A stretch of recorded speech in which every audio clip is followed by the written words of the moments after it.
Vishnu Padaya Krishna Prestaya Bhutale Srimate Bhakti Vedanta Swami Niti Namine Namo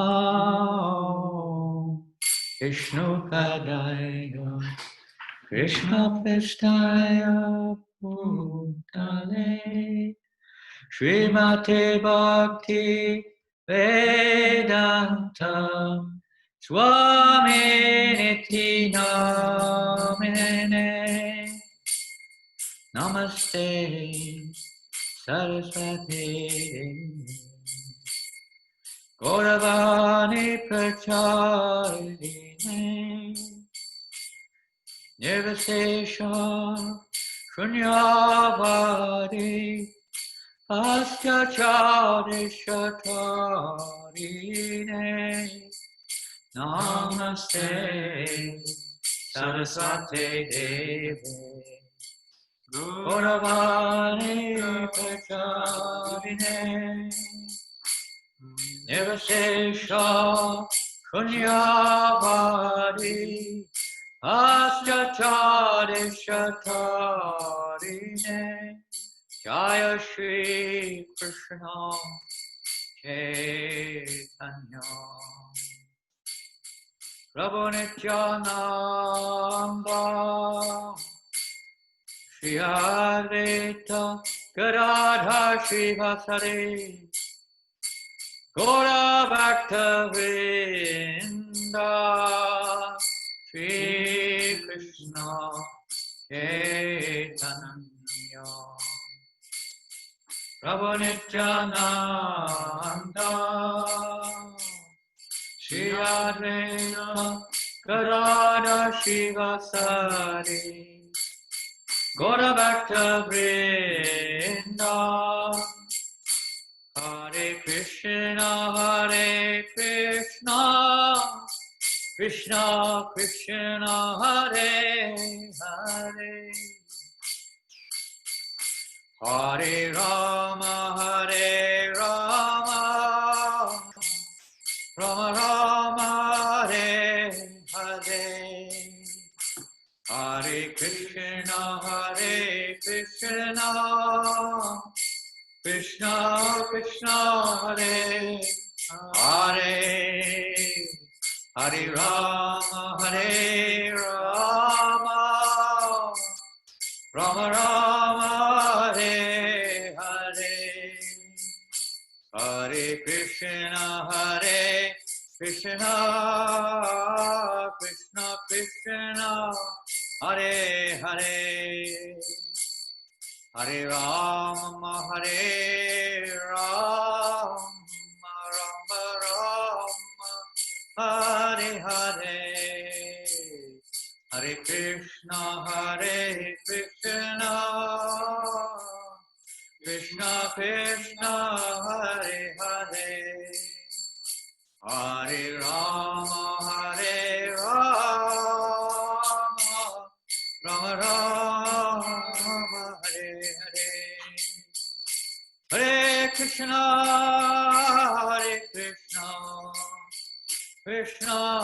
Krishna Hare Hare Hare Rama Rama Rama Hare Hare Hare Krishna Krishna Hare Hare Hare Rama Rama Rama Hare Hare Hare Krishna Krishna Krishna Hare Hare Hare Rama Rama Rama Hare Hare Hare Krishna Krishna Krishna Hare Hare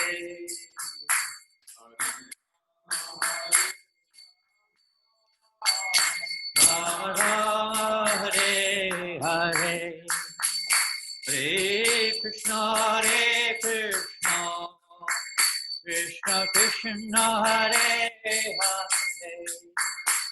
Hare Rama Hare Rama Rama Rama Hare Hare Hare Krishna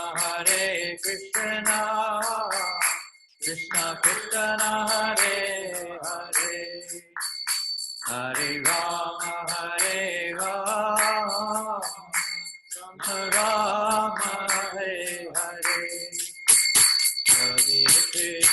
Hare Krishna Krishna Krishna Hare Hare Hare Rama Rama Rama Hare Hare Krishna Krishna Krishna Hare Hare Hare Rama Hare Krishna Krishna Krishna Hare Hare Hare Rama Rama Rama Hare Hare Hare Krishna Krishna Krishna Hare Hare Hare Krishna Krishna Krishna Hare Hare Hare Rama Rama Rama Hare Hare Hare Krishna Krishna Krishna Hare Hare Hare Rama Hare Krishna Krishna Krishna Hare Hare Hare Rama Rama Rama Hare Hare Krishna Krishna Krishna Hare Hare Hare Rama Rama Rama Hare Krishna Krishna Krishna Hare Hare Hare Rama Rama Rama Hare Hare Hare Krishna Krishna Krishna Hare Hare Hare Rama Hare Krishna Krishna Krishna Krishna Hare Hare Hare Rama Rama Rama Hare Hare Krishna Krishna Krishna Krishna Hare Hare Gauranga Hare Rama Hare Rama Hare Hare Hare Krishna Krishna Krishna Hare Hare Hare Rama Hare Rama Rama Rama Hare Hare Hare Krishna Krishna Krishna Hare Hare Hare Hare Rama Hare Rama Rama Hare Hare Krishna Krishna Krishna Hare Hare Hare Rama Rama Rama Hare Hare Krishna Krishna Krishna Hare Hare Hare Rama Rama Hare Hare Krishna Krishna Krishna Hare Hare Hare Rama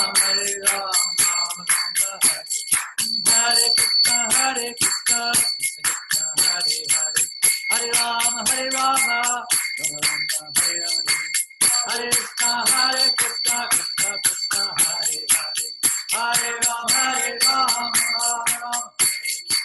Krishna Krishna Krishna Krishna Hare Hare Hare Rama Rama Rama Hare Hare Hare Krishna Krishna Krishna Hare Hare Hare Rama Hare Krishna Krishna Krishna Hare Hare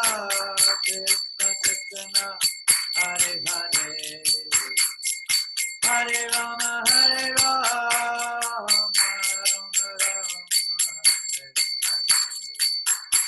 Hare Krishna Krishna Krishna Hare Hare Rama Hare Rama Rama Rama Hare Hare Hare Krishna Krishna Hare Hare Hare Rama Rama Rama Hare Hare Krishna Krishna Hare Hare Hare Rama Hare Krishna Krishna Krishna Hare Hare Hare Rama Rama Rama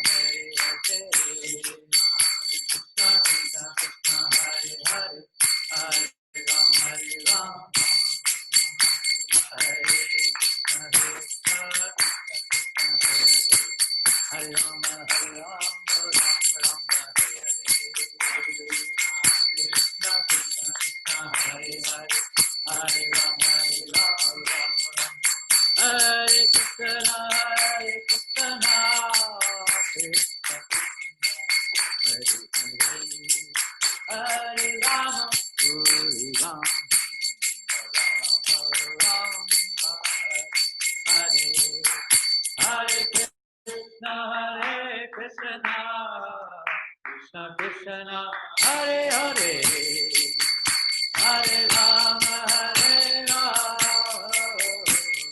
Rama Hare Rama, Hare Krishna, Hare Krishna, Krishna Hare Hare, Hare Rama, Hare Rama, Hare Krishna, Hare Krishna, Krishna Krishna, Hare Hare. Oh, Premanandi, Hare Hare. Shila Prabhupada ki jai, Hari Nama Sankirtan ki, Brihat Madanga ki, Gaur Nitai Gauranga ki jai, Shri Kartika Vrata ki jai, Gaur Premanandi. All glorious to the assembly. All glories to Shri Guru and Gauranga, all glories to Shri Prabhupada. Namo Vishnu Padaya Krishna Vishnu Vutale, Srimate Bhaktivedanta Swami Namani.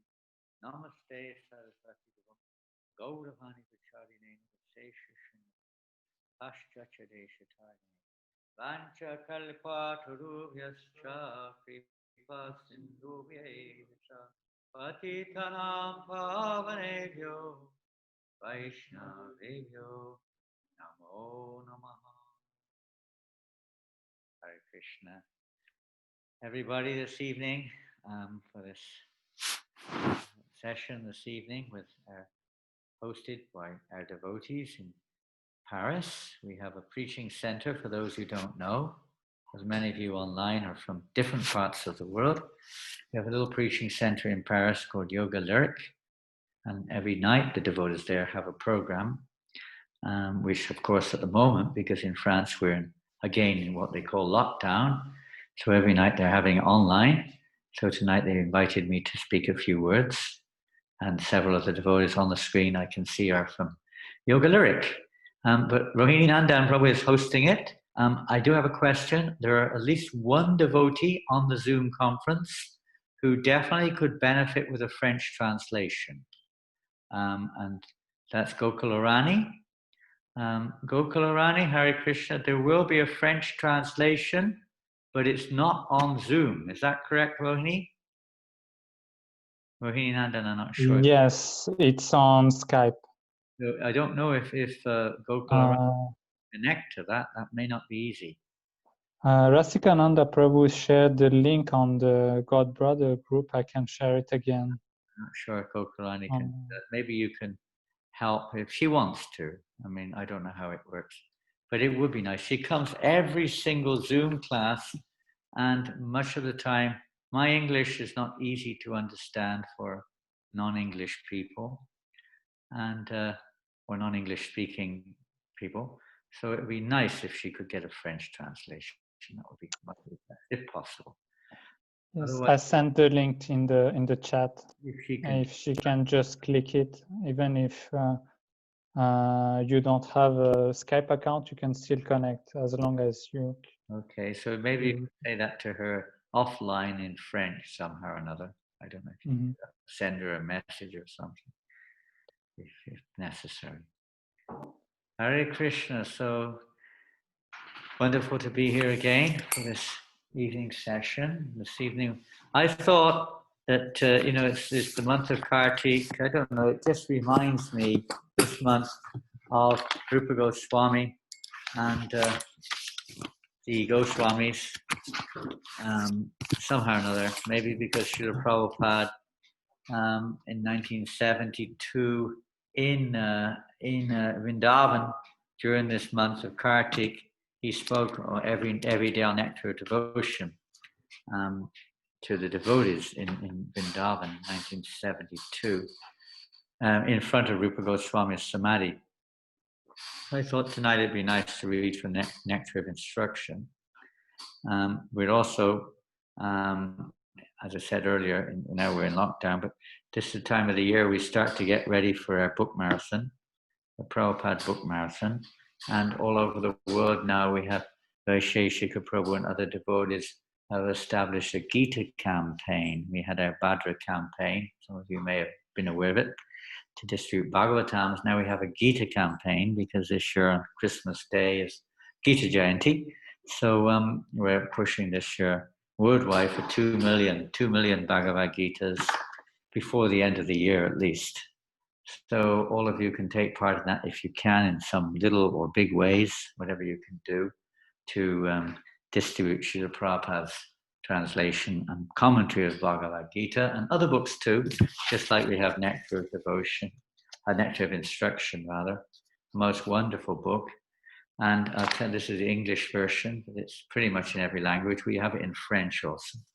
But it's a very special book, this Radha Kund, where famous lessons. The Nectar of Instruction particularly is giving directions how we can enter into Radha Kund.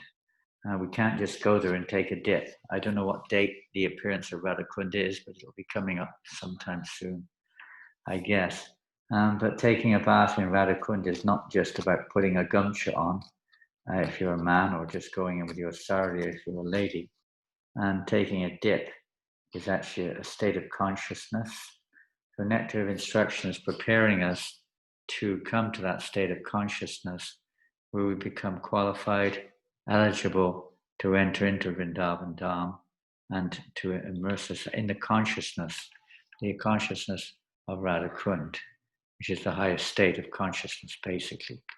We may or may not reach that platform. It's very rarely attained according to Nectar of Instruction.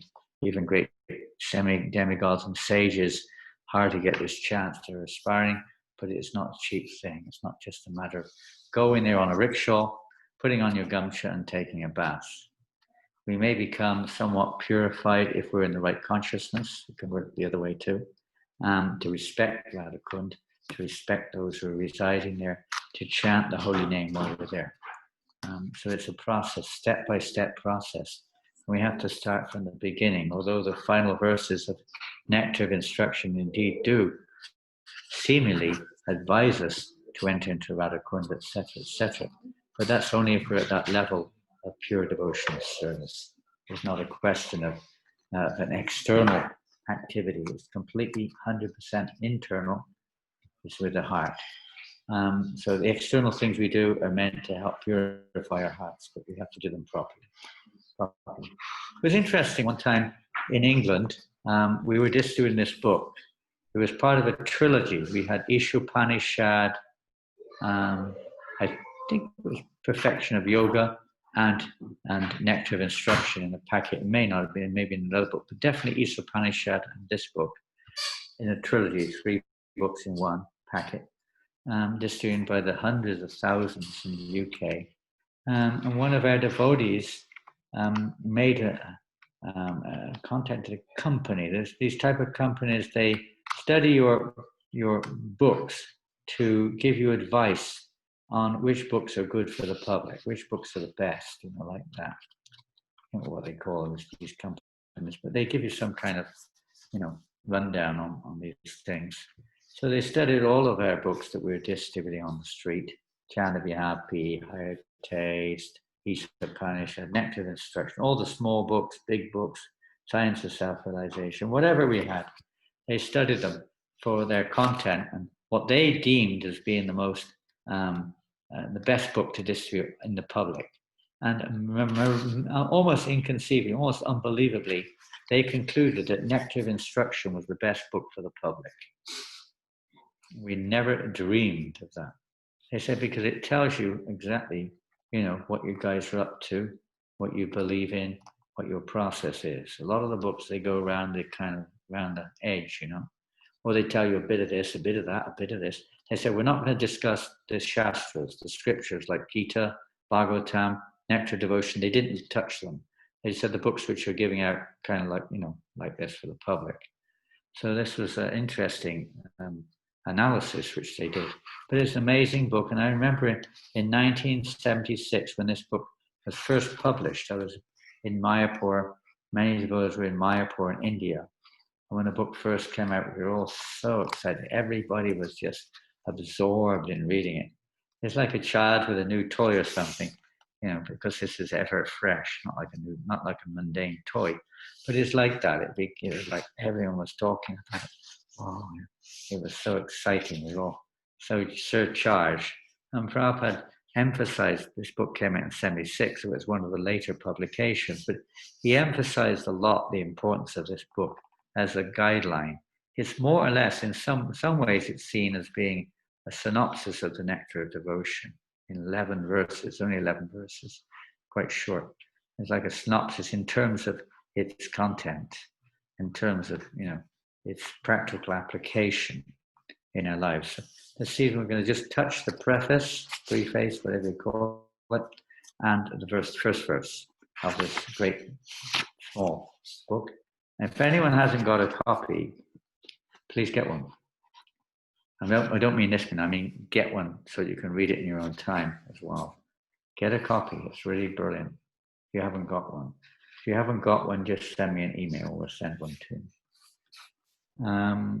And sometimes in the beginning of a book, we don't read the introduction, the preface, sometimes. And it's very important to read those. They're like a foundation for the text. It gives us like, the understanding of the objective, usually of the text, and often the means of actually approaching the text. It's like Prabhupada's introduction to Bhagavad Gita is very long, but there he kind of like summarizes the whole methodology of understanding Bhagavad Gita and approaching the Bhagavad Gita in the right mood, and not just reading it haphazardly or reading it with our own kind of interpretation on the book, etc., but actually hearing the Bhagavad Gita in the right way. To hear in the right way is the secret. It's not even just hearing in our own interpreted way of hearing, but hearing it with the right mentality, submissive mentality, humble mentality, etc., etc. So that generally that comes up in the preface or the introduction to a book. The author usually tries to help us to enter into the subject matter more effectively. So I'm not going to read the whole of these comments here. I'll just read a few points from the preface, which Prabhupada wrote on September the 20th, 1975. Interestingly enough, that was actually the day when he took sannyas from his spiritual master not his spiritual master, his godbrother, on behalf of his spiritual master in 1959. Prabhupada took sannyas in Mathura Vrindavan in 1959 on Vishnu Mahotsav. So Prabhupada's writing this preface on that day in preparation for the publication of the book. I'll just read it. Prabhupada writes in the purport, setting the scene, he's already described how it's important to follow in the footsteps of the 6 Goswamis. This is the whole process of devotional service is based upon this following Anukulyena Krishnanushilanam, cultivating devotional service under the guidance or the direction of those who are pure devotees of the Lord, those who are favorably engaged, Anukulyena Krishna, in the service of Krishna. Anu is following in their footsteps, we cultivate devotional service. So it's very important. Establishing Rupa Goswami's position, etc. And the importance of being eager, a great eagerness to understand the literatures which these great souls like Rupa Goswami have given the world. To understand these literatures, even Narottam Das Thakur says, describes that we have to be freed of all material concepts when we approach these transcendental literature. We can't interpret it in any way. We have to hear submissively. And as the heart becomes cleansed, as the consciousness becomes cleansed, then the clarity or the actual understanding of these words of the pure devotees or the words of the Supreme Lord coming through these pure devotees can be realized. Otherwise it remains somewhat theoretical and remains on the mental platform. But the realized platform is when the Lord bestows his mercy, when he manifests the truth. So he speaks these words either directly or through his pure devotees, so that we have an opportunity to hear what is there, what we should do. And at every stage you'll find, even in verses from Bhagavad Gita, every stage of our progress, each time it has a different relevance. It may be relevant to us at one stage, and we read the same verse 10 years later and it's still relevant to us, but it may have a slightly different angle of understanding or angle of relevance in our lives. So this first verse of Nectar of Instruction certainly does. But I'll just read a few little points from the purport. Prabhupada says, in all spiritual affairs, one's first duty in all spiritual affairs, please note, one's first duty in all spiritual affairs is to control his mind and senses. It's the first duty in all spirit, not just in bhakti yoga, in any path of spiritual life.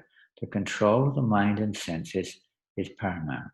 It's the first thing. It has to be like what way they're controlled, etc., is another thing. But the principle of controlling them is the first principle. So this is Nectar of Instruction starts with this principle, basically. And Prabhupada says here, the first principle in all spiritual affairs is to control the body and mind, the senses and mind.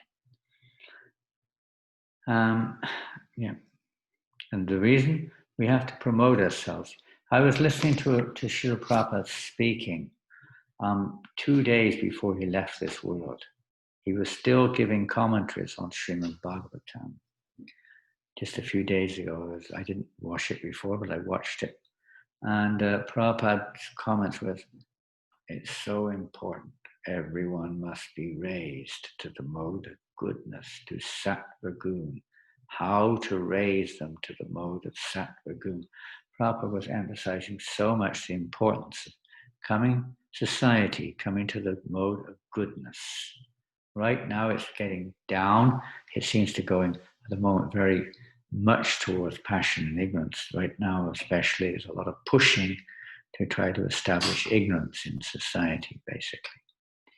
But how to bring society to goodness. This was Prabhupada's, one of his primary missions, to help facilitate people's coming to the mode of goodness.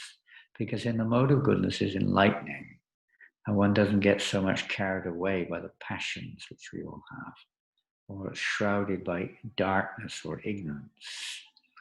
It's a more favorable atmosphere for devotional service, which can indeed be practiced from any platform, but it's much more, let's say, congenial when the atmosphere is in the mode of goodness for the practice of devotional service.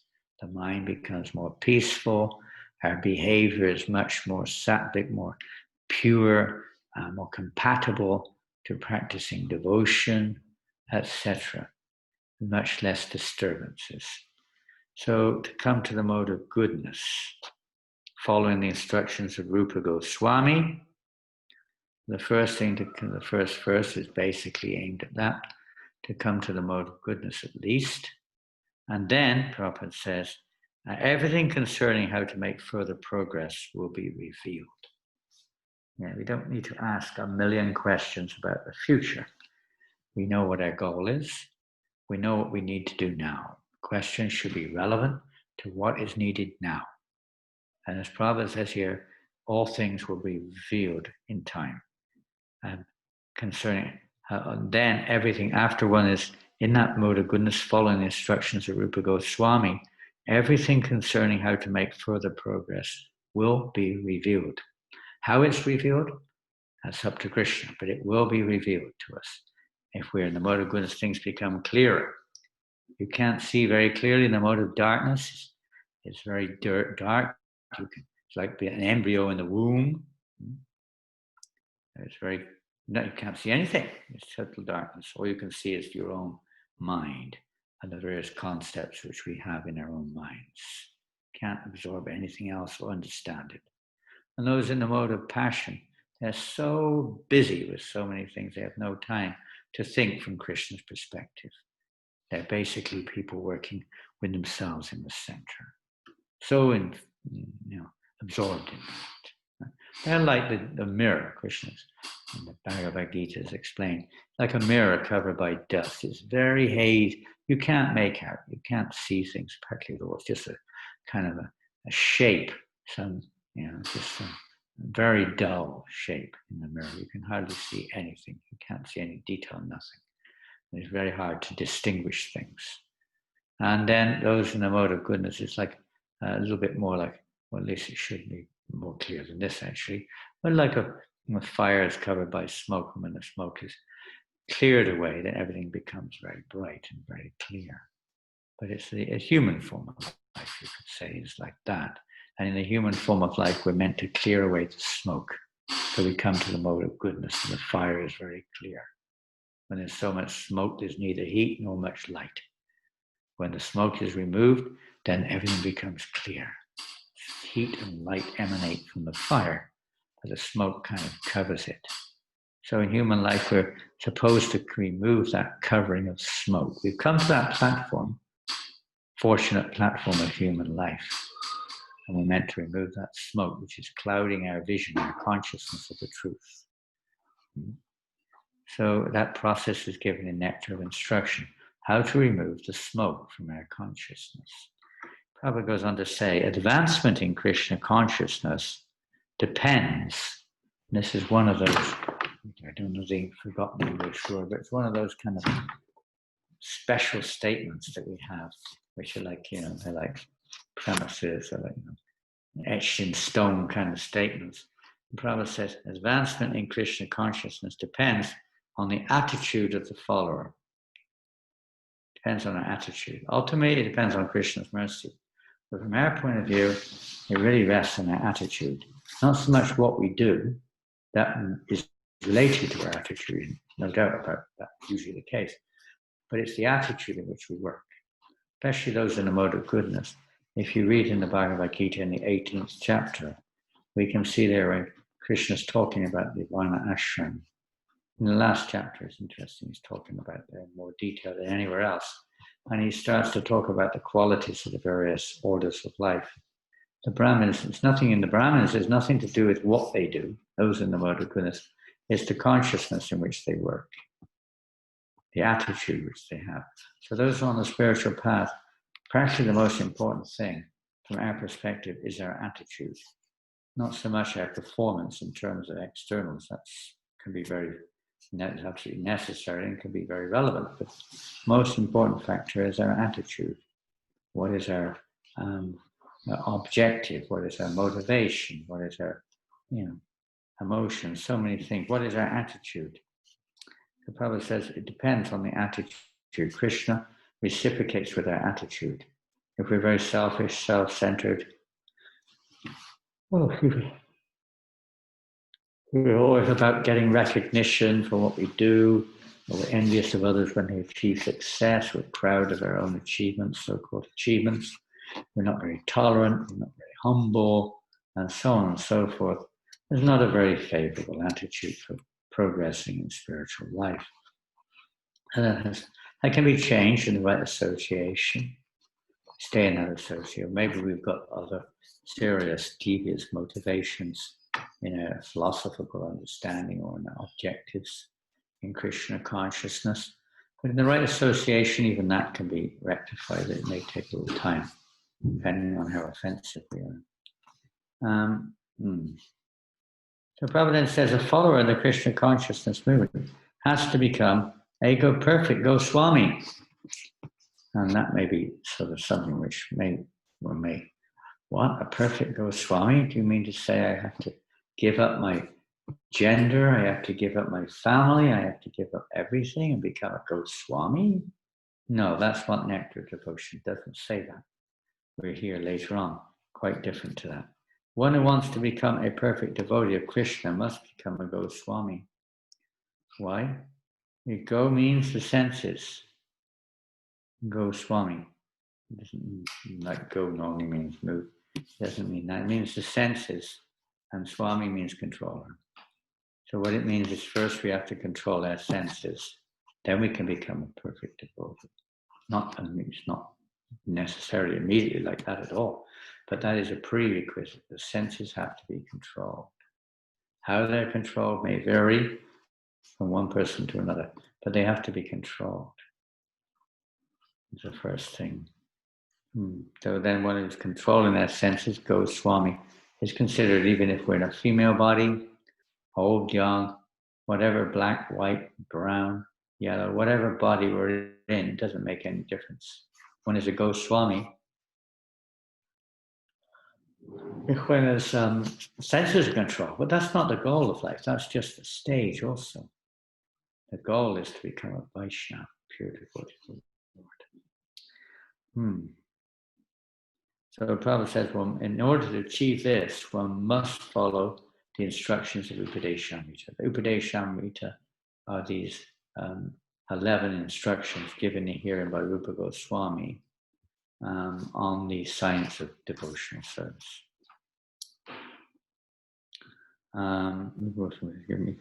Many other books. Prabhupada says here, Rupa Goswami has given us many books like Bhakti-rasamrita, Sindhu, and so on. But this Upadeshamrita constitutes the first instructions for people, for neophyte devotees, the first instructions for neophytes. Neophytes means basically everyone who's trying to become a devotee at whatever stage you're on.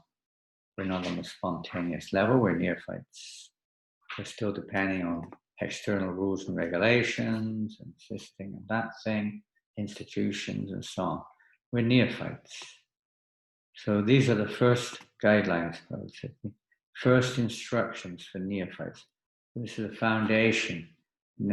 Otherwise we just run around doing things, and well, of course, maybe it's good in a sense that something happens there, that books are distributed and this is done and that is done.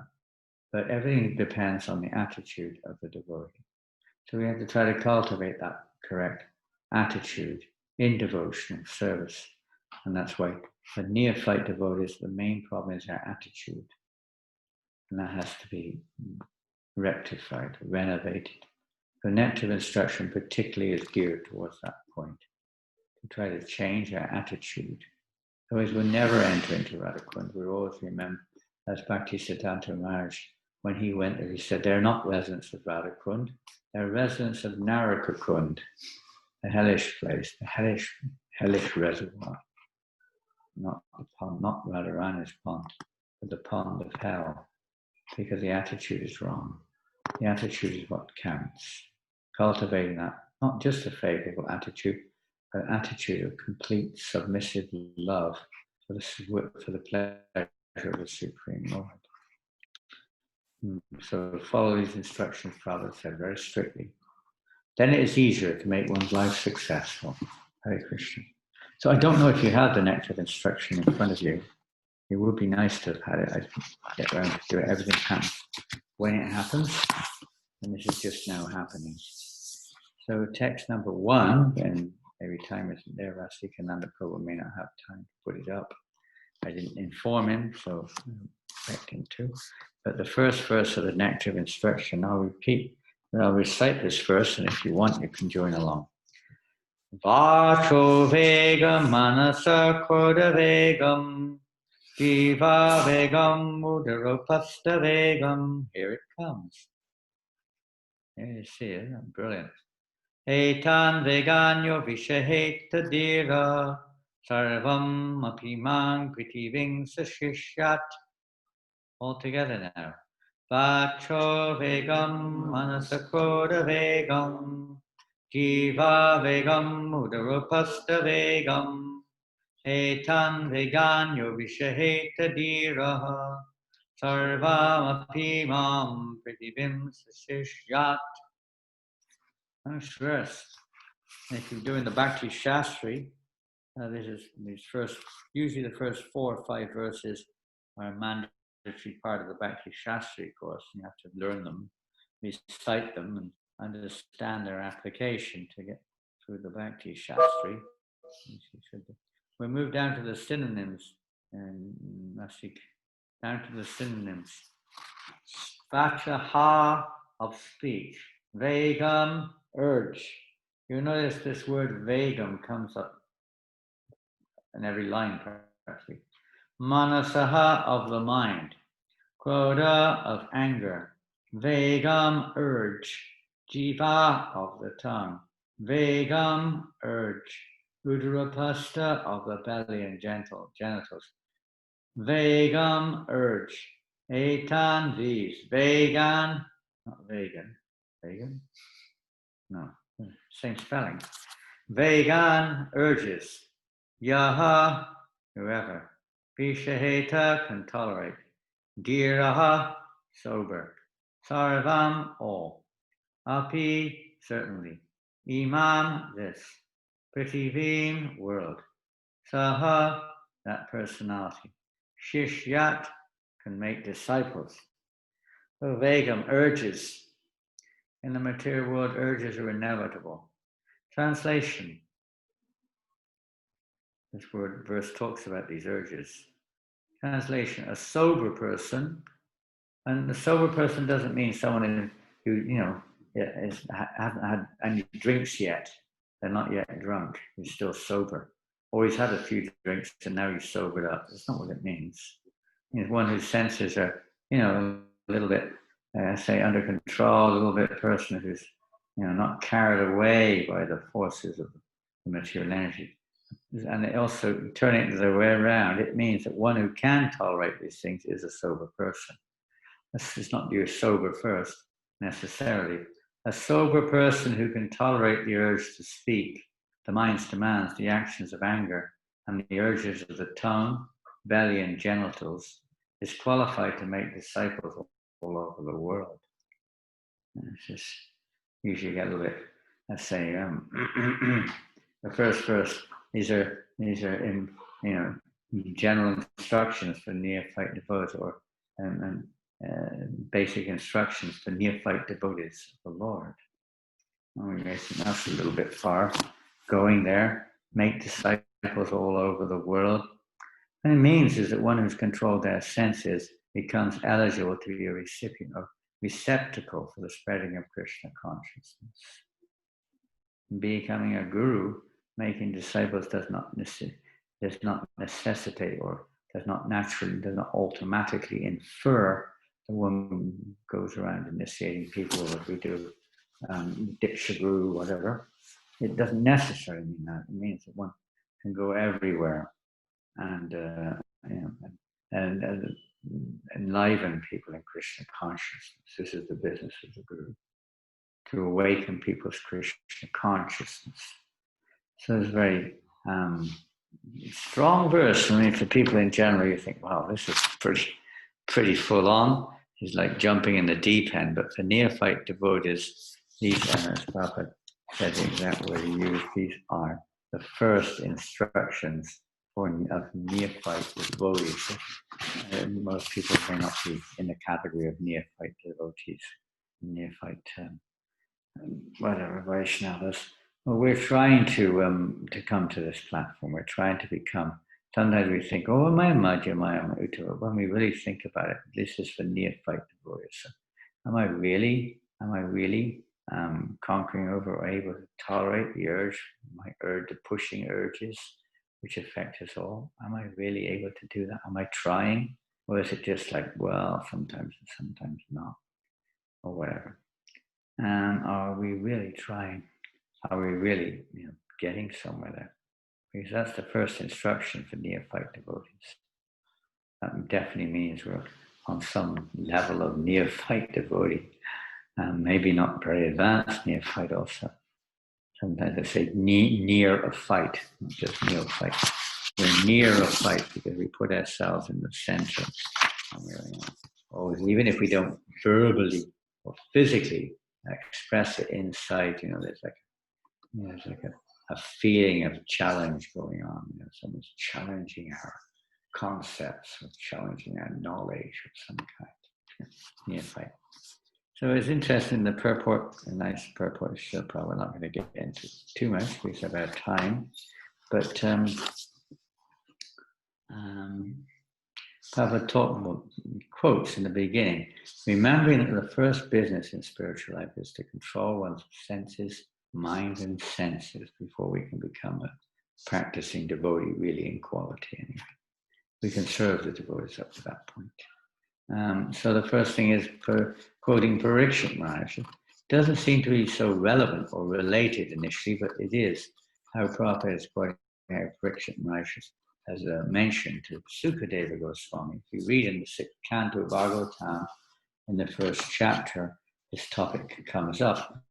After a description in the 5th canto of the hellish places, the hellish planets, where sinful persons go to be, punished, you could say, supposed to be to atone for their sins. And then Parikshit asks, what's the point of all this? Because even if people do get punished, or they undergo some prayaschitta, trying to conquer, overcome a particular material activity with another material activity called prayaschitta, recommended in various scriptures, to counteract whatever reactions we accrued from our nonsense activity. People will do something else to balance it out, give some charity, chant some mantras or whatever it is. He said, what's the use of that? He challenges Sukadeva Goswami. There's no point, because people just do the same damn thing again. They come out, it's like the example is given like an elephant that takes his bath and comes out of the river and just rolls in the mud. It becomes covered in mud again. So suddenly people may have some, sometimes we have this kind of realization or some kind of, of experience that we have in life when we become, oh, I've got to change, I've got to change. And then we undergo some kind of program, but we're not ready. And for no time at all, we're back into the same mode again, and we're back into the same indulgence again. This is quite common. You go to the church and pray and all good. And as soon as we come out, we're in the pub again, or doing some other nonsense thing, or talking nonsense, etc. So what's the point of this type of atonement unless people are actually purified of the tendency? So what's the point of just getting freed of, let's say, the reactions for one's activity if one's senses are not controlled? One will do it again and again and again, and how the senses are controlled. They're controlled in the material world by the objects around us and the tendencies and desires which we have. When they come into contact and interact with the various objects, then the desire, the will to obtain them or to enjoy them becomes irresistible. People become overwhelmed. The urges of their senses, as we just heard, the various senses in the 6 pushing senses, the tongue, the belly, the genitals, and then the words, anger, the mind. These pushing senses they completely control our direction, and our relationship with the various people and objects around us is controlled by these uncontrolled senses, these pushing senses, because the mind is one of them, is out of control. The intelligence is just busy trying to facilitate the uncontrolled desires of the mind. So we're like a passenger in the Bhagavad Gita describes on his chariot. The mind is like the reins, Senses are like the horses. The driver is the intelligence, and the passenger is the soul. And the soul is helpless. The intelligence has lost it, and the horses, the mind, are just going everywhere after the sense objects through the senses. This is the state of the conditioned soul. Spends its whole energy trying to fulfill the various desires which constantly crop up on the mental plane, with no means. You can control them only in as much as to try to satisfy those particular material desires, but not to get actual fulfillment of real desire. The desire to go back to Godhead, the desire which we all hanker for, that pleasure, which we all hanker for, that eternal pleasure of love with Krishna, which we won't find in this material world. We find a reflection only. So Prabhupada makes a few notes. I'll make a few notes here. And one of the most important thing about this controlling the senses, as we see in the Bhagavad Gita, is not about, sometimes we might think it's one who has no urge. It's not like that. Everyone in the material world has an urge, a vegan. Everyone's vegan in this material world. I don't mean in terms of their eating habits, but everyone has urges in this world. And those urges may be various urges. Different people have different urges, are stronger than others' urges. but everyone is under the urge. No one can avoid the urge to some degree, or greater or lesser, but everyone's under the urge of something or another, unavoidable in this material world. So how to just tolerate that? The living entity is a sentient living entity. Krishna, Rupa Goswami doesn't say without the urges. He says one who's able to tolerate, which infers the urges are there. It's not, oh, why have I got this urge for sex? Why have I got this urge to eat? Why have I got this urge to speak all nonsense? Why have I got these urges in the mind that take me away here and there? Why is sometimes this urge of anger comes up, and the belly wants more and more, fill me up with more and more. Why have we got these urges? Well, it's coming from the soul. The soul is looking, the soul is needing, the soul is hankering for something. And through the media of the body, mind and senses, intellect also, then the living entity is trying to achieve that need, his eternal need for satisfaction, for happiness, his eternal need for, a relationship, of experiencing pleasure at every moment. Eternally, and being aware of his situation is an eternal need of the soul. And this material, we sold our soul. There was an old song in America, sold our soul to the devil or something like that, which we've basically done. We sold out to the material energy. Do what you want with me, oh material energy, as long as it's what I want. It doesn't work like that. We want it all our way, but it doesn't work like that. We try, as in Bengal, they say, you build a house and have hard work on the house and the house burnt down. We spend our whole life trying to build up something, and it all burns down. Everything's gone. Time of death, there's nothing left. Only our karma and our desires. And the material world's like this. You can't win, so to speak, in the material world. Only to get out of it so is a victory. And that begins with conquering the senses. That begins. The most important thing. If you want to conquer the world, Chandra says, the first thing you have to do is conquer your own senses. But sometimes it says it's harder to conquer one's own senses than it is to conquer the world. It's not an easy thing. So how to do that? People may try. I'm going to control my senses. How am I going to control my senses? I'm going to put some tape on my mouth so it doesn't speak. That's a good idea. Put a plug in some of the holes so they can't do what they normally do. I'm going to, what else am I going to do?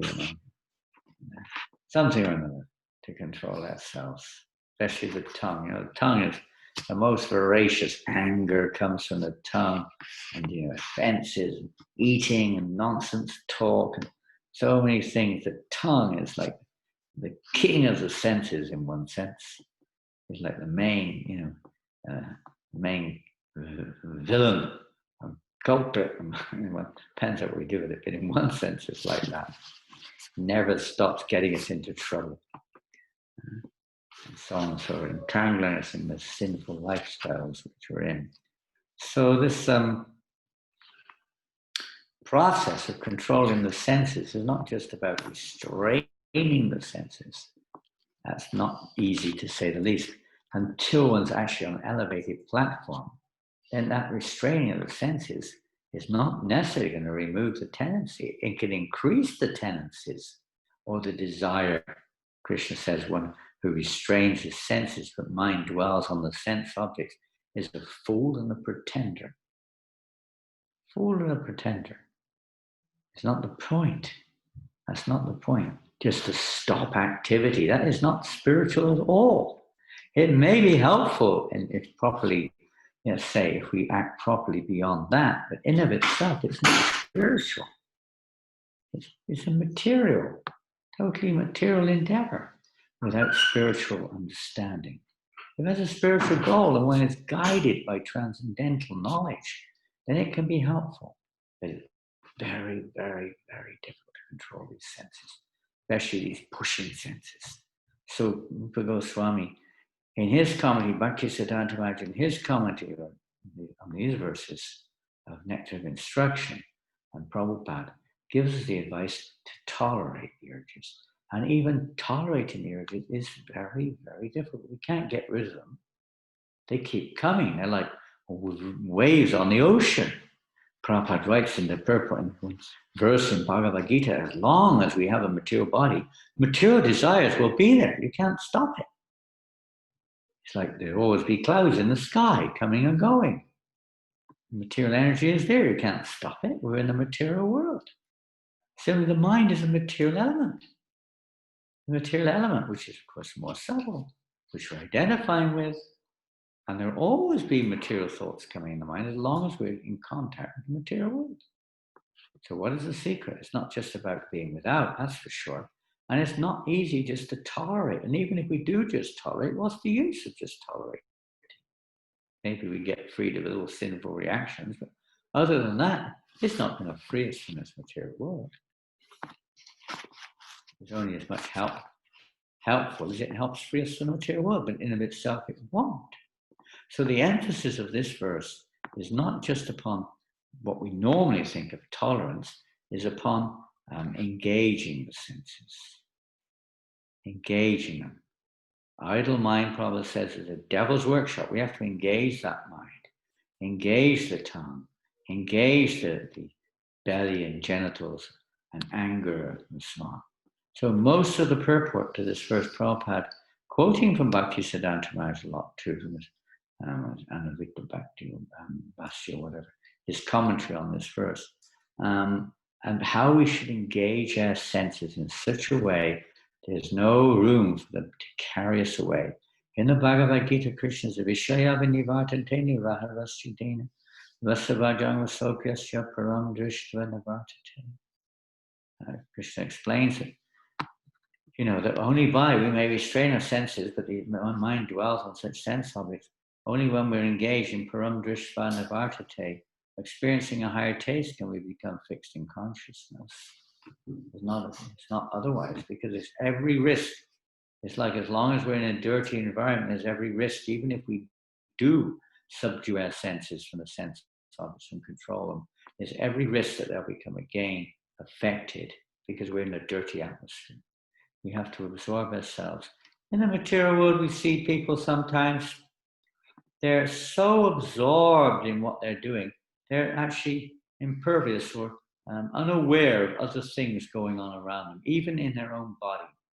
There may be some, damage done to one's own body, but one is so absorbed in something else, one's not even aware of it. And now that's a material example, but it's a similar thing in a sense, that when one is so absorbed in devotional service, then there's no question of the senses being engaged. If one's 100%, as Krishna said, manchaya vyavicharina bhakti yogena sevate sugunan samatityaitan brahmabhuyaya kalpate. One who's fully engaged in devotional service, who does not fall down under any circumstances, and is not affected by the duality of this delusion. Such a person attains to that spiritual platform, comes to the spiritual platform. So that's the idea, that we fully engage our senses. Don't waste any time. Full engagement. In various ways, engaging our tongue, in tasting prasad. The rest of the purport describes how we have to engage. We're taking tongue as the first example. The tongue likes to speak. It likes to eat as well. It's a double-edged razor, this one. It's got two facets, eating and speaking. Most of the senses have one. In fact, I think they all do. But the tongue has two. So therefore it's said to be, of all the senses, the tongue is the most difficult and voracious, the most difficult to control. Very hard. Because we've got these two functions. They're both difficult ones, but there are two of them. So one is mentioned here as Vacha, Vegam, words. So the process is to engage our tongue in glorifying Krishna. Instead of criticizing others or talking about unnecessary mundane topics, we try to use it in chanting Hare Krishna, Krishna Krishna, Hare Hare, Hare Rama, Hare Rama, Rama Rama, Hare Hare.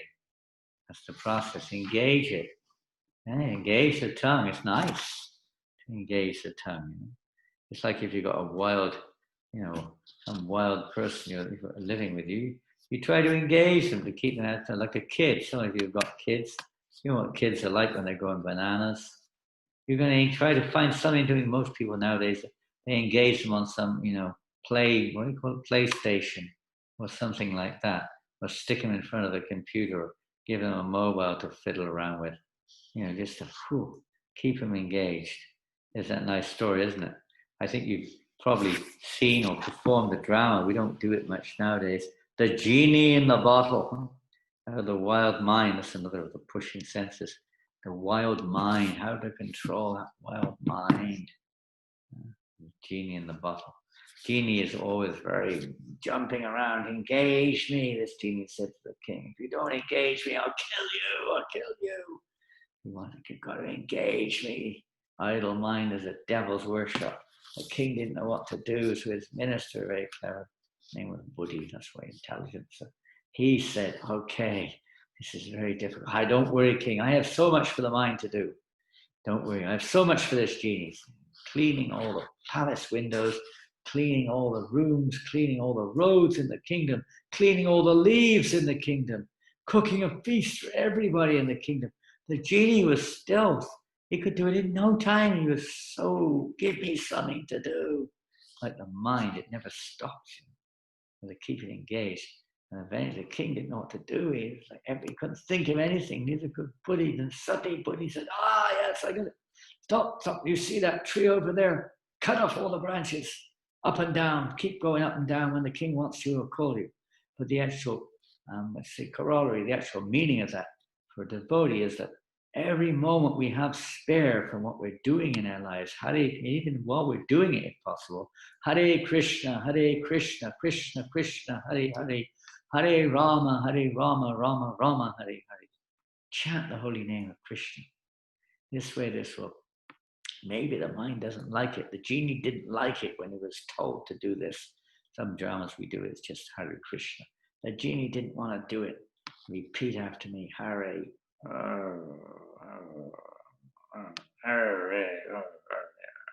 Doesn't like it. Krishna, what's that? What word? Krishna. We don't like chanting Hare Krishna. As well as we chant it sweetly and nicely. We're not necessarily liking chanting Hare Krishna. We're liking how we feel. We're liking what others think sometimes. It's not always chanting the holy name Krishna for the pleasure of Krishna. Something is there, but it's not necessarily pure. We're like the genie in the bottle. Why do I have to chant 16 rounds? And even if we chant, we're not chanting it very sweetly or very deeply in our hearts usually. We feel a little offensive.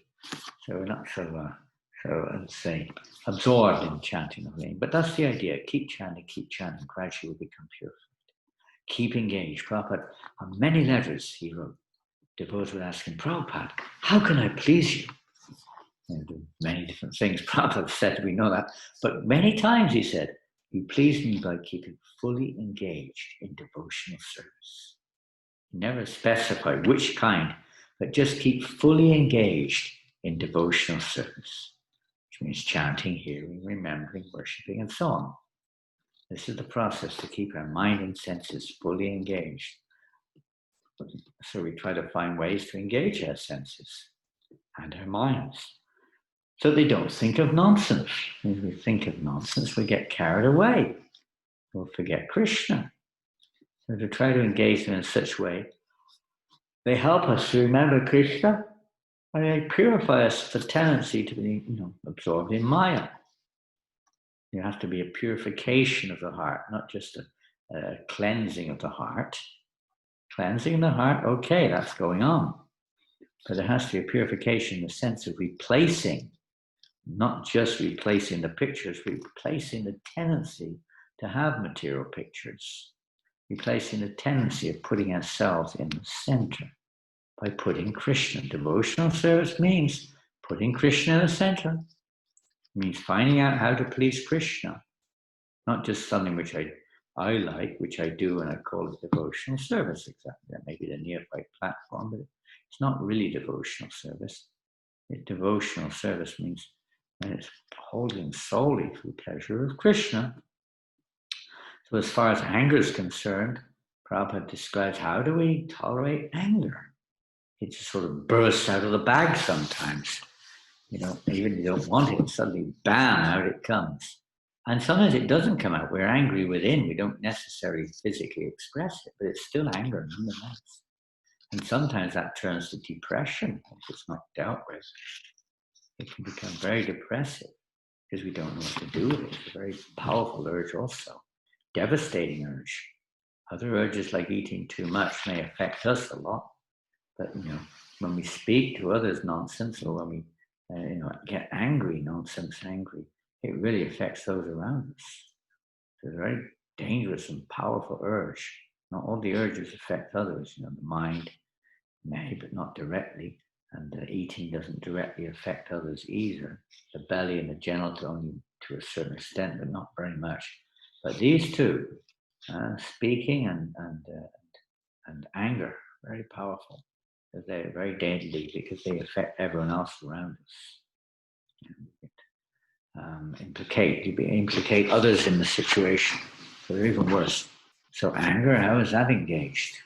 Well, mostly we're engaged by anger. How to become a controller of anger. The same thing. Of course, we hear the example of Arjuna and Hanuman, how they use their anger for Krishna. We're not Hanuman or Arjuna. Okay, I'm going to use my anger for Krishna. I'm going to go on the warpath now and destroy all the demons.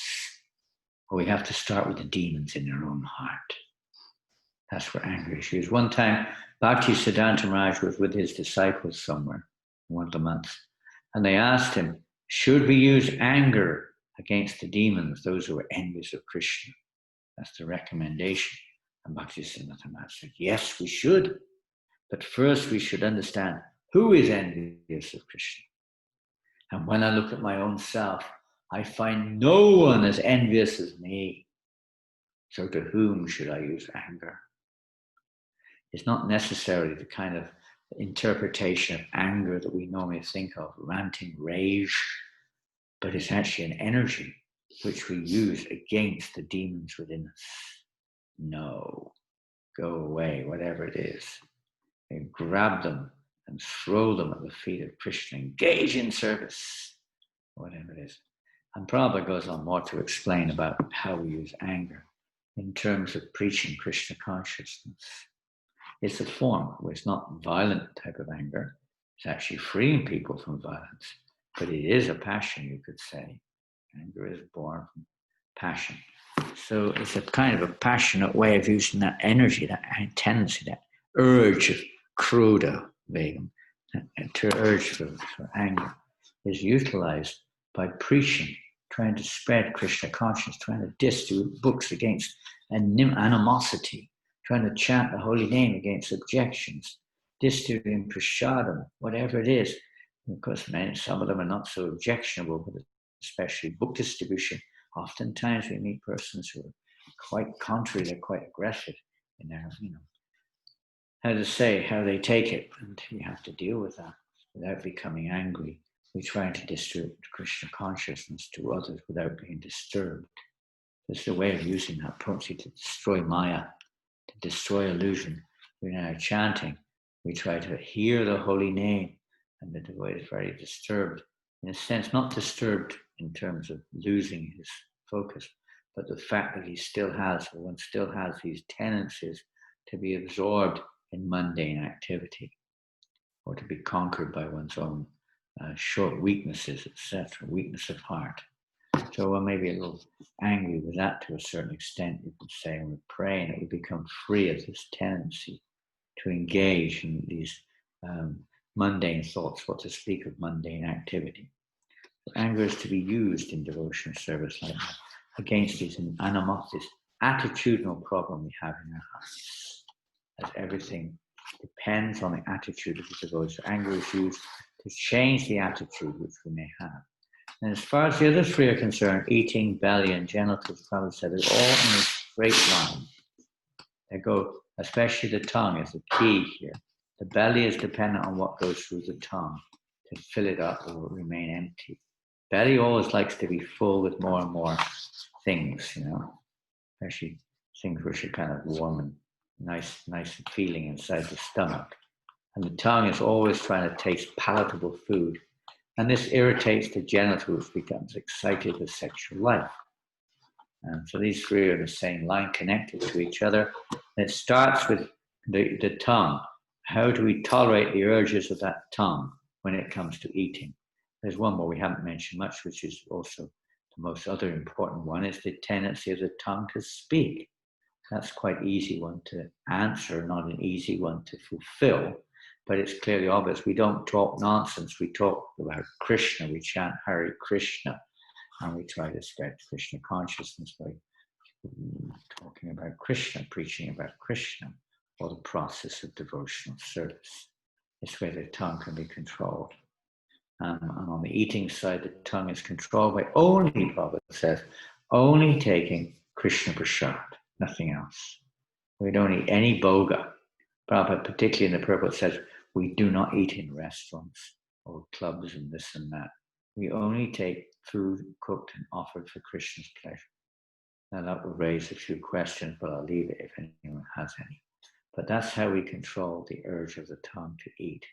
And after that, first thing is in controlling is to only take prasadam. The next thing is to regulate that, taking a prasadam. It's a different stage. First thing is only prasadam, then to regulate the prasadam, and then to regulate it not just time-wise, but on how much we eat. Prabhupada said, one who eats more than required is also a victim of the tongue's demands. They're also under the control of the tongue. But in the beginning, we don't really take note of that much. It's just only prasadam, please, nothing else. We're going on a plane. No, I don't eat that. I'm only going to take prasadam. You bring it with you. Don't just eat it because it's vegetarian. That is sense gratification. It's not devotional service. We have to try to avoid that. Now, in emergency situations, there may be some exceptions, which if anyone wants, we can discuss, but I'm not going to say here. But the general principle is only to take prasadam. That's the general principle. That's how we control the tongue, urge to eat.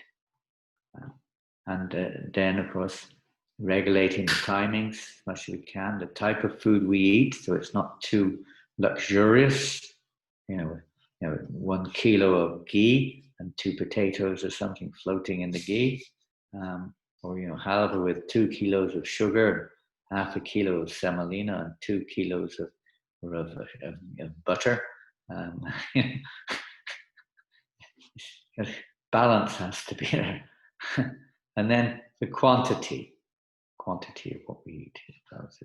Emphasizes that step by step, how we control the urge the tongue's urge to eat palatable dishes. We see cakes in shops, bake this and pies and the ice creams and so many things. I want. No one's looking. It's vegetarian, I think, I hope. Surely it must be vegetarian. It looks vegetarian. I need it. Are you vegetarian? Are you a vegetarian pie? Oh, must be. It didn't say anything, so it must be vegetarian. It's whatever her mind says. I mean, at the time I was driving, one senior member of our movement one time, he said, can you please stop at that superstore over there? Go and see if they have any vegetarian pizzas. I said, what is this? Never in my life have I heard of that, but it became a fashion amongst some devotees to think that as long as it's vegetarian, it's good. It must be good because I like it. That's not the criterion of controlling our tongue. We may like it, we may not like it, but we don't just eat something because because it's vegetarian, whatever. We eat for service. We don't eat. We don't live to eat. We eat to live. It's to serve our purpose, not that we become controlled by the eating tendency. And that automatically helps to control the stomach. It may burp and groan a little bit at first. You may not like it. Where is it? Where's my this? Where's my that? I want more chili. I want more ghee. I want more sugar. I want more this and that. Where's it gone? Why are you restricting me? My quota. Stomach might get a bit upset. But we'll learn to get used to that after a while if we want to advance. And then the genital, of course, Prabhupada says the genital should be used for propagating or for procreating Krishna conscious children and nothing more, and only within marriage. Yeah, otherwise, genital is our greatest, you can say, entanglement practically in this material world, because it's the highest taste in material world is sex, the taste from sexual intercourse or sexual indulgence. And it has to be conquered, and it is related to the stomach, pushing the genital, and it's related to the tongue, pushing down all kinds of delicacies into the stomach. So they do have a link. It's not entirely there. The mind is also a major part, and the desires and tendencies within the mind, and the association that we choose, and how we choose to relate to that association, etc. And we watch things which are very sensual, sexual activities, or we look at sexual things, there's more tendency that we're going to have a sexual urge. Maybe going beyond just an urge, it may actually be an activity, but that's naturally going to happen by us. So behind it all, the important thing is association. To associate with those who are senses are in control, and can engage us in such a way that we can also become freed of the control of this material world, and the senses pulling us into various ways. And one time in 1976, Prabhupada was giving a lecture in Mayapur. I remember that lecture, at least I remember the subject of the lecture. He was talking from Prahlad Maharaj in the 7th canto of Bhagavatam, how the senses are just like having 6 wives. And they're all trying to pull the husband this way and that. Come here, drink this. No, eat that. No, listen to this. No, smell this. No, touch this. They're pulling them all around. Look at this. They're all dragging them. The poor soul doesn't know which way to go. He's lost. The mind is completely bewildered by the whole thing. And the living entity is completely lost in this material world, under the control of the senses. So we have to bring those wild horses under control. Hare Krishna, Krishna Krishna. Hare Rama, Rama Rama, Hare. Become a Goswami. If you're a woman's body or man, it makes no difference. Become a Goswami, and on that platform, then we can become a Vaishnava. By the grace of Vaishnava, we may become, well, let's say we become Krishna, become devotee, Krishna conscious, whatever, follower of a devotee, but we can progress in spiritual life. Srila Prabhupada Ki Jai, Hare Krishna. So please get your Nectar of Instruction if you haven't got one. Most important book for basic instructions for neophyte devotees. And I say, if you haven't got one, you can drop me a line and we'll get you one. Hare Krishna. So thank you all very, very much. Jai. Haribo. So any questions? It's now 8:17. Any questions there? Amaya, a question? Haribo.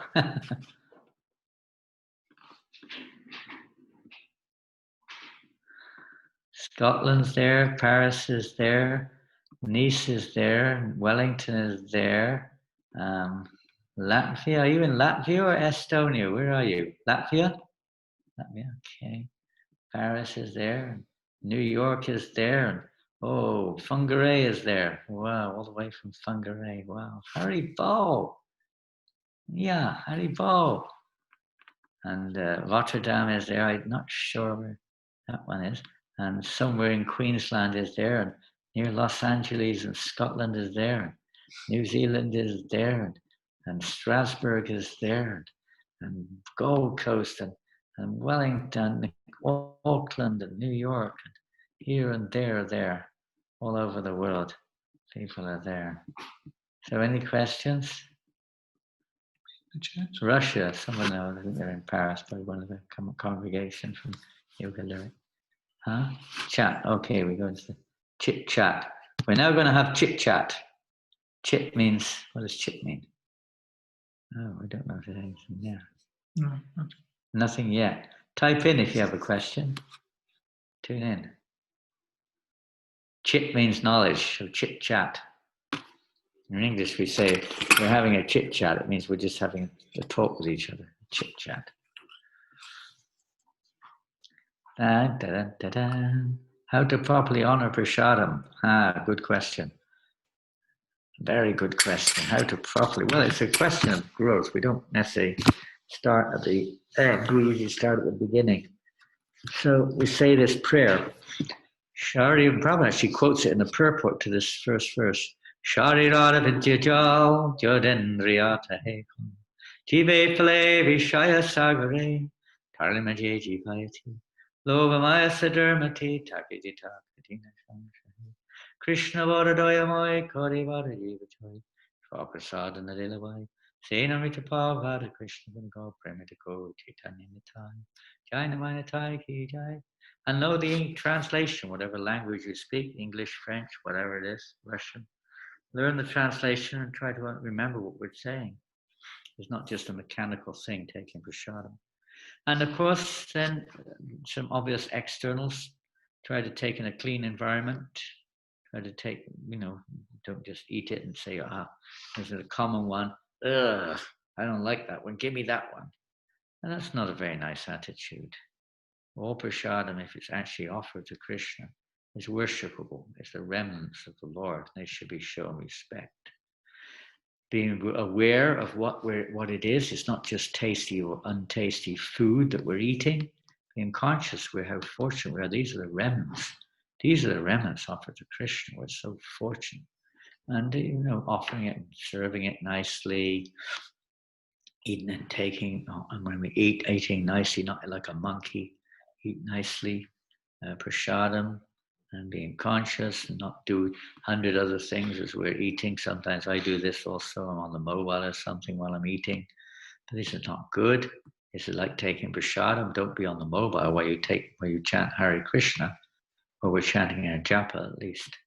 We should be focusing on what we're doing. Should be focusing on honoring prasadam.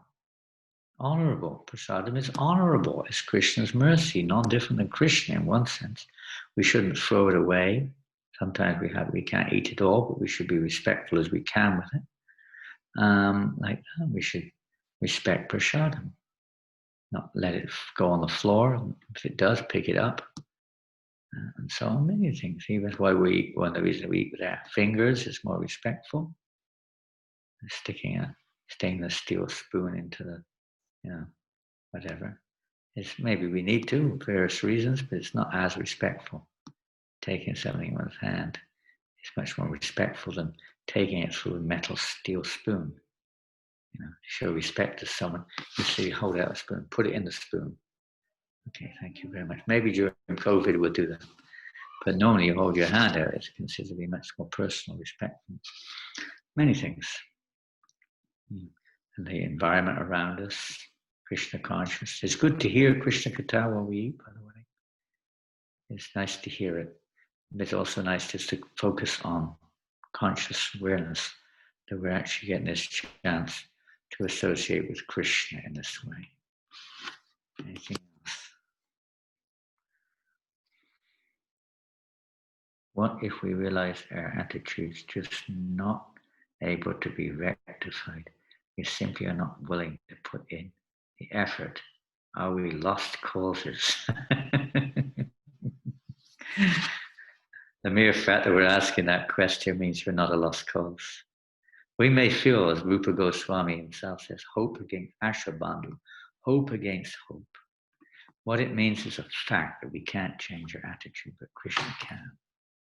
Krishna can do anything.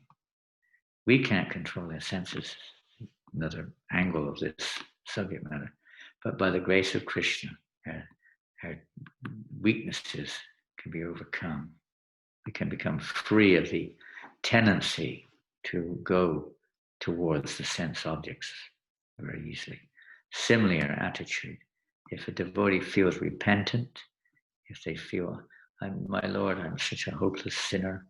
We see this throughout the scriptures. So many examples where our great acharyas like, my Lord, I'm absolutely hopeless. I'm such a sinner. Read Bhaktivinoda Thakur's songs. Read the translations if you don't speak Bengali. How much he's in his mood. there's no one more of a sinner than me. There's no hope for me. I can't change my attitude. I'm just, rooted.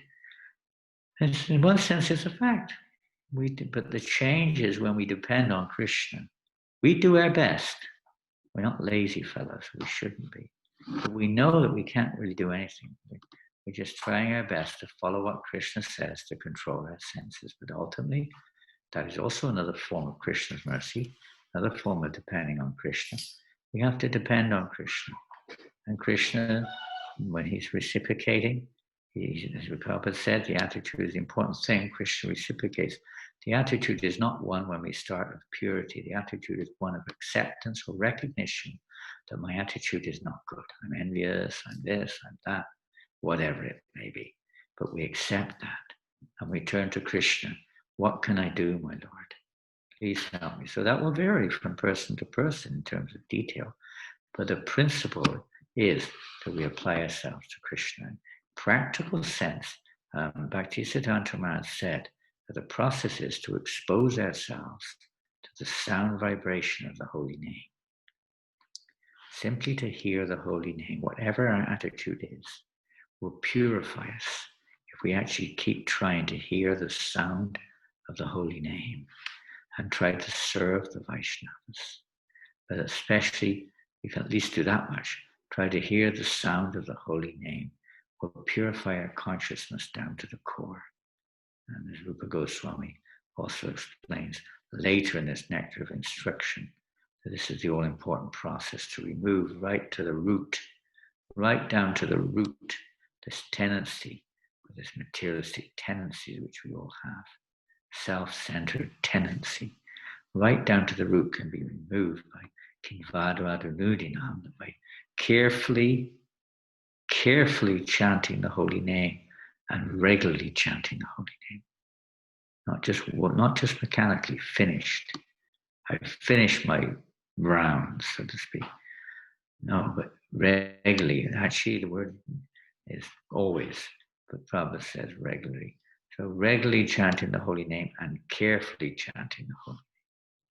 This will purify us of these unwanted tendencies, these otherworldly, material tendencies which we have, or material attitude, self-centered attitude, based on false identity, will help us to develop a repentant heart. So Anutapa, the repentance in our heart when we're sad and sorry that we have such a rotten attitude.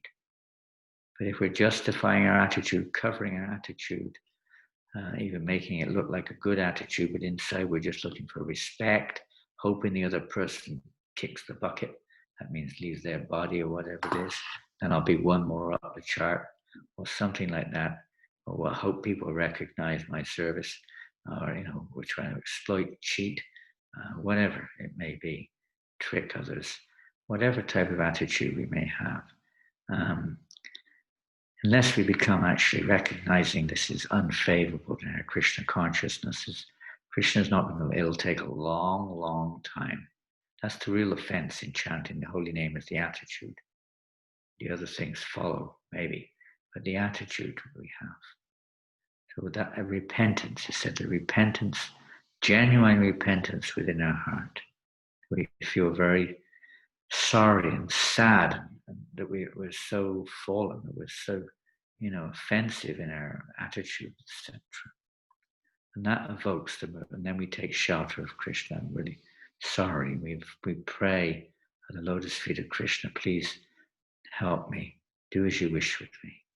We cry like a child, we have no other shelter. We chant Hare Krishna in a kind of helpless way, a hope against hope way. Very nice, thank you very much. Anything else out there? Maharaj, I have a question from Skype. Okay, Skype, what's your question? Skype. It's from Rasalila Mataji. She is telling, if someone is not a Goswami but a simple person involved in sense gratification, but at some point it just turns to Krishna and surrender to Krishna, will Krishna accept that person? Simple person. A Goswami is a simple person. If we're not a simple person, we're not a Goswami. That means we're complicated, we're duplicitous. Simplicity is the first thing in one sense. Sometimes it's said is for a Vaishnava, duplicity is the main disqualification. That's called insincerity, duplicity. Well, we heard, maybe Rasalila came a little later, I don't know, but that was what we discussed right at the beginning, wasn't it? What the meaning of a Goswami is. A Goswami has nothing to do with an order of life in this text, not in this text. Maybe in other contexts it is, but not in this one. It simply means one who's engaging their senses in the service of Krishna according to their capacity is a Goswami. They're not engaging their senses in mundane activity. So that's a simple person. He's not trying to imitate others. You understand? It's a complicated person who likes to imitate for a show, to get some recognition, to achieve material results, etc. Simple person doesn't. He accepts the mercy of Krishna, what Krishna has given one, and engages that in Krishna's service according to their nature, according to their position. So only that simple person is eligible. Only those who are, simple at heart are eligible to enter into the spiritual world. You may be called a Goswami, but if one's duplicitous, if one is complicated in that sense, then one is not eligible to enter into the spiritual world. One has to stay here, even maintaining one's designation as a Goswami. But one is not a real Goswami. One may be a show Goswami. But the real Goswami can be a little girl, it can be an elderly lady, it can be an old man, it can be a cripple, it can be anybody. It can be a Goswami. Whatever they've got, they want that for Krishna. They want that for Krishna, and they're proud. The next question coming up, which is not directly related, but it's partly related, should devotees should have self-esteem. How is this compatible with meekness and humility? Spiritual self-esteem, not mundane one, because of my degrees, my material eligibility, my qualities, etc. No. Self-esteem, because a devotee is completely taken shelter, just like a child takes shelter of its parents and has pride in its parents.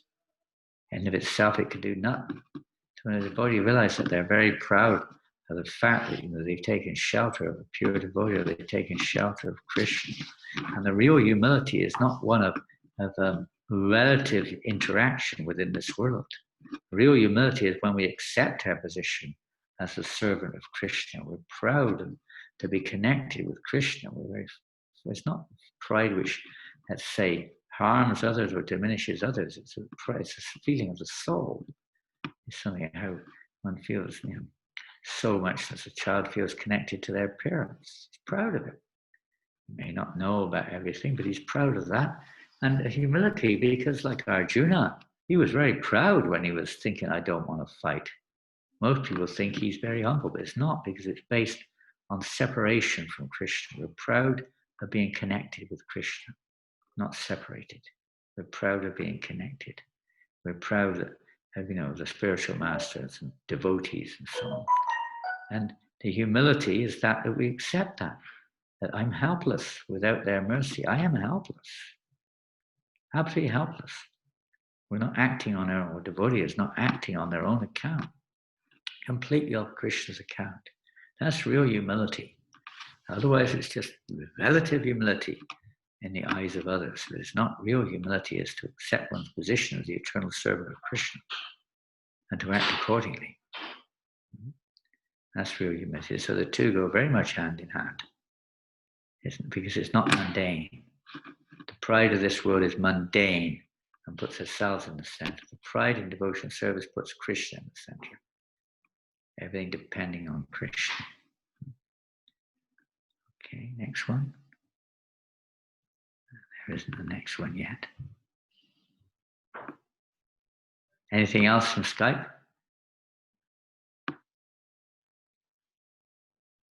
No, nothing else. Well, I can just request you all to please, whatever you can, keep engaged in devotional service, whether you're in lockdown or not in lockdown. Just keep those senses in lockdown. keep them always engaged in devotional service, whatever way you can, whoever you are, wherever we are.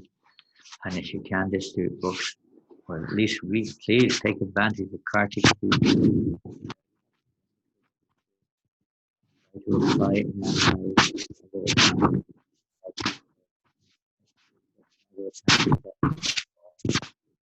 The best deity in the house. Is also a deity.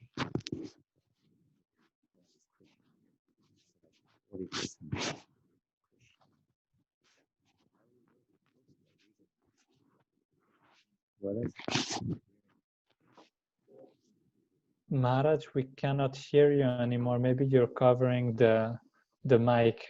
Oh yeah, I put the book next to the computer. It's just saying. Can you hear me now? Yes. You must have covered this. Yeah, I think you're right there. I put the book right up against the computer there. You see, this is the way we worship Krishna, by reading the books, by honoring these books, the literary form of Krishna. And we do our worship by reading these books. This is the worship of Krishna in this form, and by teaching others about these books and giving these books to others, etc. So we don't need to change anything, just pass it on to others. It's a great way to please Prabhupada, as he mentioned countless times. Many times he mentioned, more than any other time anyway, the importance of book distribution and of studying these books. So we all try a little bit. If 1,000 people do a little bit, it's a lot, isn't it? If one person does 1,000, it's 1,000. If 1,000 people do one, it's 1,000. And if one person doing 1,000 stops doing 1,000, it's 0. If 1,000 people do one stops, it's 999. So it still carries on, and we can do more than one. But if 1,000,000 devotees in ISKCON distribute 10 books a week, that's 10 million books a week. That's a lot of books. Not much to ask. 10 books a week to friends, relatives, associates, institutes, bookshops, whatever you can find that someone others share this knowledge of this. This is the real panacea, the real relief for people in the material world, is when they come in contact with transcendental knowledge. Doubts in your heart should be slashed with the weapon of knowledge. Armed with yoga, stand and fight, Krishna says. This is the transcendental knowledge to protect us against the influences of Maya, to guide us towards Krishna, to awaken our attraction towards Krishna, to remove all the doubts in our hearts, to inspire us to engage in devotional service, to inspire others, and to remove, otherwise our intelligence is unclear. We speculate. We have to hear from the right source carefully, hearing from these scriptures carefully. We just have to hear nicely. That's the science. Hear nicely. Put aside all the other things and just try to hear. Krishna will do the rest. He'll remove all the various, dirt in our consciousness. Hare Krishna.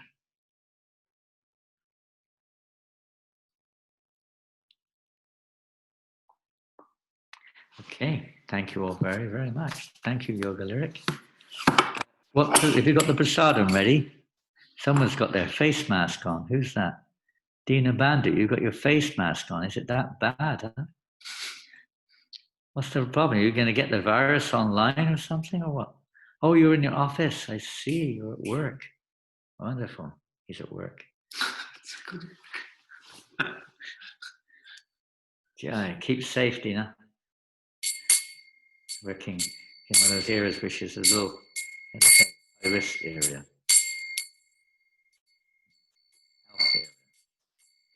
Healthcare.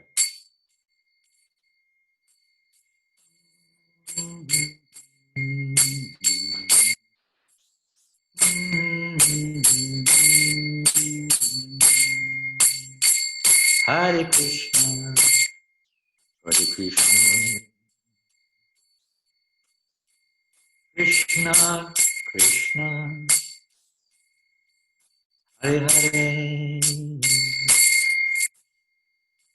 Hare Rama, Hare Rama, Rama Rama, Hare Hare, Hare Krishna, Hare Krishna, Krishna Krishna, Hare Hare, Hare Rama, Hare Rama, Rama Rama, Hare Hare, Hare Krishna, Hare Krishna, Krishna Krishna, Hare Hare, Hare Rama, Hare Rama, Rama Rama, Hare Hare, Hare Krishna, Hare Krishna, Krishna Krishna, Hare Hare, Hare Rama, Hare Rama, Rama Rama, Hare Hare,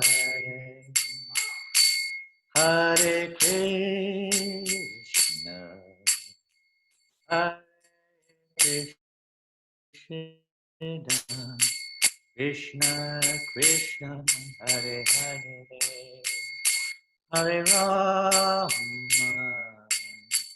Hare Rama, Rama Rama, Hare Hare, Hare Krishna, Hare Krishna, Krishna Krishna, Hare Hare,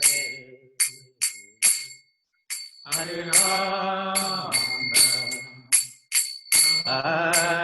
Rama, Rama Rama, Hare Hare, Hare Krishna, Hare Krishna, Krishna Krishna, Hare Hare, Hare Rama, Hare Rama, Rama Rama, Hare Hare, Hare Krishna, Hare Krishna, Krishna Krishna, Hare Hare,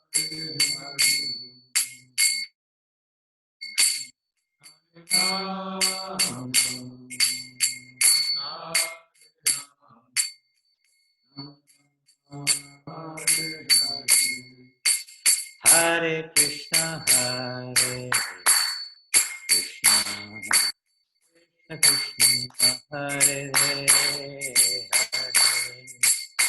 Hare Rama, Hare Rama, Rama Rama, Hare Hare, Hare Krishna, Hare Krishna, Krishna Hare Hare Rama,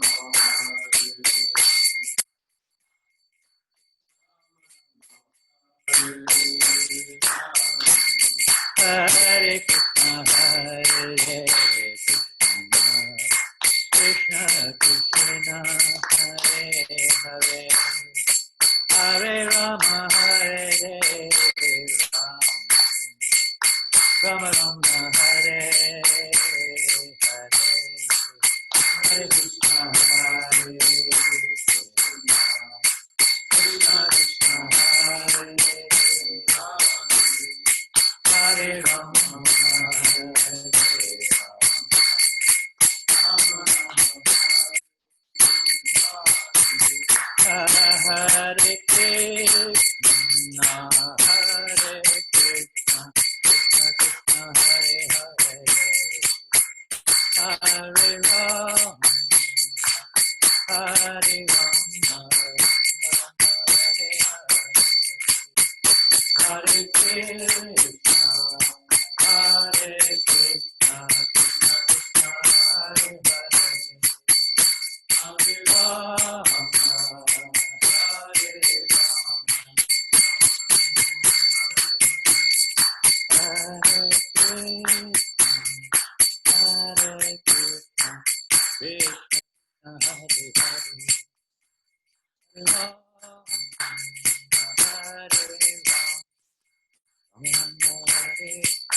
I'm just going to stop for a second.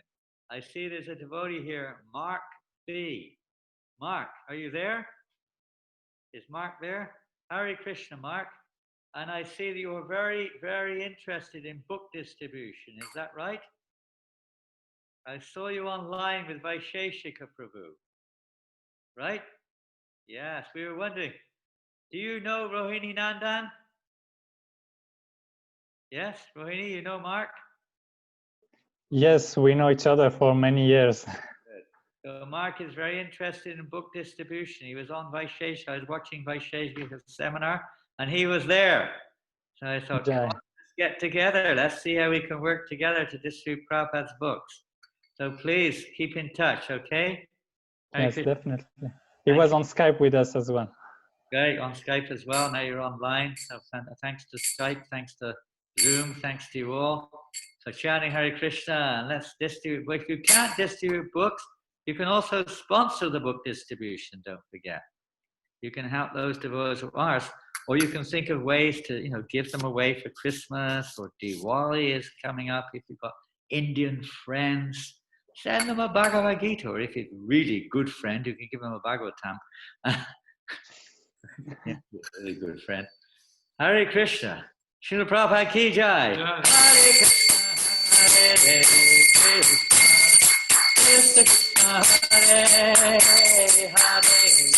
Hare Rama, Hare Rama, Rama Rama, Hare Hare, Hare Krishna, Hare Krishna, Krishna Krishna, Hare Hare, Hare Rama, Hare Rama, Rama Rama, Hare Krishna, Hare Krishna, Krishna Krishna, Hare Hare, Hare Rama, Hare Rama, Rama Rama, Hare Hare, Hare Krishna, Hare Krishna, Krishna Krishna, Hare Hare, Hare Rama, Hare Rama, Hare Krishna, Hare Krishna, Krishna Krishna, Hare Hare, Hare Rama, Hare Rama, Rama Rama, Hare Hare, Hare Krishna, Hare Krishna, Krishna Krishna, Hare Hare, Hare Rama, Hare Rama, Rama Rama, Hare Hare Krishna, Hare Krishna, Krishna Krishna, Hare Hare, Hare Rama,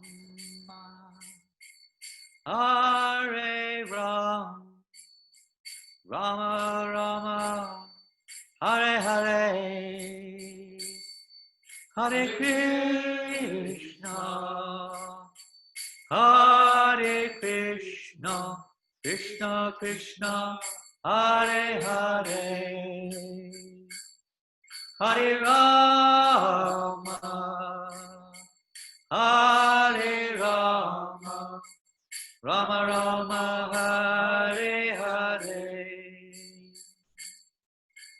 Hare Krishna Krishna, Krishna Krishna, Hare Hare, Hare Rama, Hare Rama, Rama Rama, Hare Hare, Hare Krishna, Hare Krishna, Krishna Krishna, Hare Hare, Hare Rama, Hare Rama, Rama Rama, Hare Hare. Jai Shri Prabhupada ki jai, Harinam Sankirtan ki jai, Shri Pradesh Amrita ki jai, Ananta Kota Vaishnavinda ki, Transcendental Book Distribution ki, Harinam Sankirtan ki, Kartik Rat ki jai, Gaur Premanande, oh glorious. Hold on, there's one more chat message here. To the assembled devotees. It's from Janananda. It says privately, but I don't see anything there. It's private. Hare Krishna, glories to everybody's service. Thank you very much, everybody. And keep chanting. Hare Bo, keep in touch and keep chanting and help the other devotees. Please keep in touch with other devotees. You know, some devotees, they kind of lose thread, especially during these times. It's all the more important that we should try to keep in touch with each other. If we're not that advanced, we're in touch with Krishna so easily.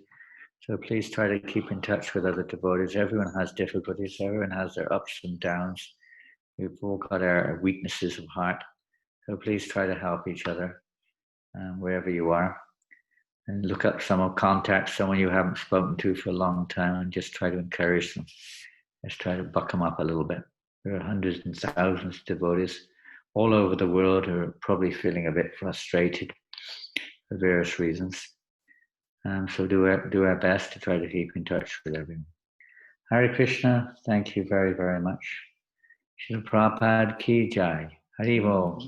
Hare Krishna. Thank you, Rohini Nandan Prabhu. Thank you, Rasikananda Prabhu. Thank you all very much. Hare Krishna. Srila Prabhupada ki jai. Haribo. Haribo. Haribo.